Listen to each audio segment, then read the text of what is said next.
Good morning, everyone, and welcome. I'm Pastor Larry at the Forest Park Covenant Church as the Congregational Care Pastor, and am pleased and proud to hold that title. I am so thankful that I have the ability and the call to minister to the folks here at Forest Park Covenant Church. It is April 2nd today. It's Thursday, and we would just about be going into our Morning Star Bible study with our Morning Star senior citizens. And what a privilege to meet with so many godly people every Thursday morning. But as you know, we are quarantined and are working from home. And so we are here bringing some thoughts to you for this day. Yesterday was April 1st, and while I haven't heard of any pranks being told on anyone, I do know that it was one of the greatest days in all of Israel's history. The people chosen of God wandering around, and from the book of Leviticus, that we find the tremendous instructions that God gave to the Israelites to construct the tabernacle where they held their worship. It was completed, and on this date, the Israelites were instructed to bring gifts. Now, not the tithes, or not the tithes, but they were instructed to bring the gifts of gold and silver and precious stones and jewelry and fine material and linen to the tabernacle at its dedication ceremony. It was opened, and at that time when it was dedicated, the glory of God for the first time had a place in the holiest of holies, in the tabernacle, and it was a time of great rejoicing as they dedicated themselves to the worship of the one true God in a centralized place. Oh, it's true, His glory had been with them, leading them through and across the Red Sea as they came out of Egypt. It is true that they had the blessings of God as both their leader, and they followed the cloud and the glory of God, and also when they crossed, He became their rear guard and protected them from behind. Now they're wandering in the wilderness, and God has given them a place where they know the presence of God will always be felt. And that's our prayer for Forest Park, that when the church, which is scattered today, when we gather again, will be within the presence of God, and His presence will be felt. April 2nd is a day in history in America as well, for in 1792, just after the Great Revolutionary War and all of our rights and freedoms were established, the United States Mint was established, and they began to make coin and money and send it throughout the country. And the standard for years has been the gold standard. Of course, we've been past that for a while. But the standard of the world's economy is based upon the American dollar.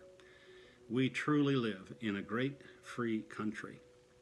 Having said that, these are days of trouble, consternation, for some fear, some just anxiety, as we worry about what's going to happen with the sickness, the coronavirus, and will it be spread, and when will it stop, and who has it and who doesn't it, and all the precautions that we should take as faithful stewards of what God has entrusted to us. But we also have an obligation as the family of God to come to Him in prayer. And I'm reminded of the prayers that the Apostle Paul prayed for almost every church that he wrote a letter to. I particularly love his prayers. The prayers perhaps in Ephesians, Philippians, and Colossians. Whenever Paul prayed for his people, he always gave thanks for his people. The first thing he says, I give thanks for you when I remember you in my prayers. And then his request, usually simple request, simple to preach, easy preaching, but hard to live. He said, I give thanks for you and ask that you would increase in knowledge, that our hearts would be enlightened, in order that we would know the call He has called us to, the wonderful inheritance that the Israelites looked forward to with the tabernacle, but the presence of God in our midst, that we would know His power and the working of His mighty strength. If there's ever a time that our country has needed the strength and wisdom and discernment of God's people, it would be in this time. When he spoke to the Philippians, when he prayed for the Philippians in this wonderful part of the Bible, he said, I thank God again for them, just as we do for our people and God's people everywhere. I thank God in my prayers, and he says to them, I want you in my prayer. I pray that your love would abound. Abounding love, more and more, and it can only be found in the knowledge and depth of insight into the person of Jesus Christ. And then he said something else. I ask that you would be able to discern what's best. We make those choices every day. Somebody's got to go get groceries. Somebody has to go pay the bills. If you haven't set it up electronically, and many of us haven't, who's going to do that? We have to determine what groceries to buy and where to go. We don't want to be a spreader of the disease if we indeed are a carrier, nor do we want to get it from those who are in public places. So take careful and make careful decisions. So important, and God prays that we would have discernment about not what's good in our life, but what would be best for our life. He continued when he prayed for the church at Colossae, and he prayed for them as well.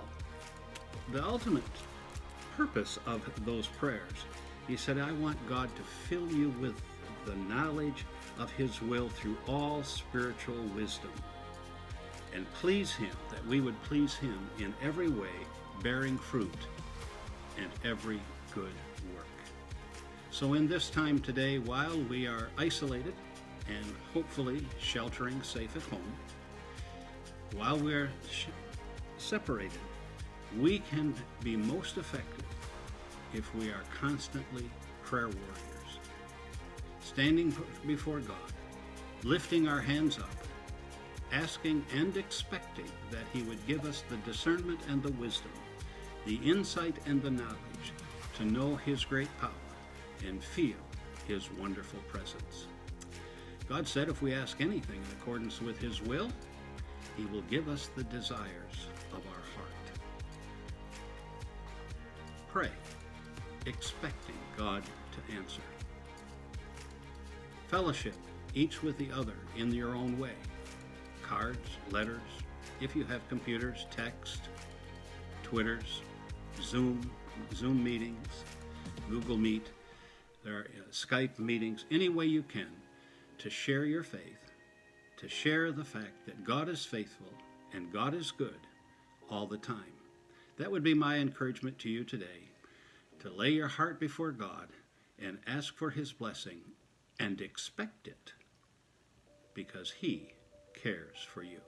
God bless. Have a great day on this Thursday. Looking forward to seeing you again. Don't forget the online service Sunday, Palm Sunday. There's an email been going out. We need people to send videos of you waving palms, perhaps in your front yard. Send them to Luke Austin at laustin@forestparkcov.org. He'll edit them, and you can have a wonderful time and even family worship in communion. Have a great day. God bless you in these trying times.